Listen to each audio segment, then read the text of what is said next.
Hello guys, তো আজকে আমাদের একটা বাড়িতে নেমন্তন্ন আছে। আর আমি চান করে এলাম, সাবান শ্যাম্পু করে এলাম। চান করে এসে আমি ভাবলাম কিছু জুয়েলারি পরে থাকি। তো দুপুর 3টের সময় বেরিয়ে যাব। আমি নুপুর পরেছি, দুটো পায়ে নুপুর পরেছি। কত সুন্দর লাগছে পা দুটোকে। এবার আমি জুয়েলারি পরবো কিছু। বললাম আগে আমি চুড়ি দিয়েই শুরু করি।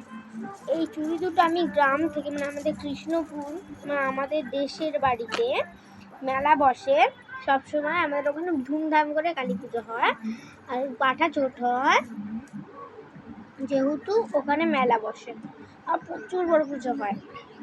তার জন্য আমি এই দুটো চুড়ি কিনেছিলাম। এই চুড়ি দুটো পরবো এখন। একবার চলো এরকম করে নিয়ে আমার হাতে চুড়ি পরা হয়ে যাবে। এই দেখো পরা হয়েও গেছে, তোমাদের দেখাই পরা হাতটা কত সুন্দর লাগছে আমাকে।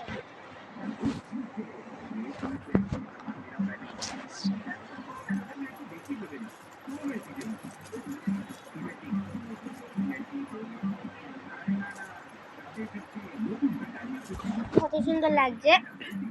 জুয়েলারি তো পরবই। আর আমার নিজের ছদ্দিদুনের বাড়ি, মানে ছদ্দিদার বাড়ি নিমন্ত্রণ আছে,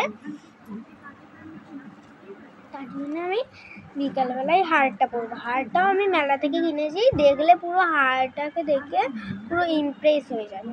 তাহলে আমার হারটাকে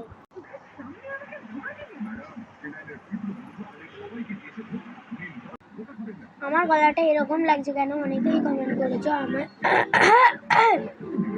আমার সর্দি কাশি জ্বর সবই হচ্ছে। আর আমি এই হারটা পরে যাব। হ্যাঁ যাই। এই পাশের বাবা আমাকে ডাকলো, যাই দেখি। এই গরমে ঠান্ডা ঠান্ডা তরমুজ দিয়েছে, চলো খাই। খুব মিষ্টি। তো গাইস হলো, আমি পার্ট 2 আনবো। এটুকুনি সময় তো এতগুলি দেখানো আমার সম্ভব নয়। আর লিপস্টিকটা দিয়ে যাবো। এই লিপস্টিকটা আমি এখন আর লিপস্টিক করি না, মানে আমার ঠোঁটে একটু কালো দাগও নেই। লিপস্টিক দেবো না, আমি এই ম্যাজিক লিপ বামটা দেবো। সাদা আছে লিপ বামটা, দেখতে পাবো না হয়তো, দেখতে হবে না। দাঁড়াও ব্যাক ক্যামেরা দেখাই। হ্যাঁ দেখতে পাচ্ছ সাদা আছে ভেতরে। আমি ঠোঁটে বললে পিক হয়ে যাবে।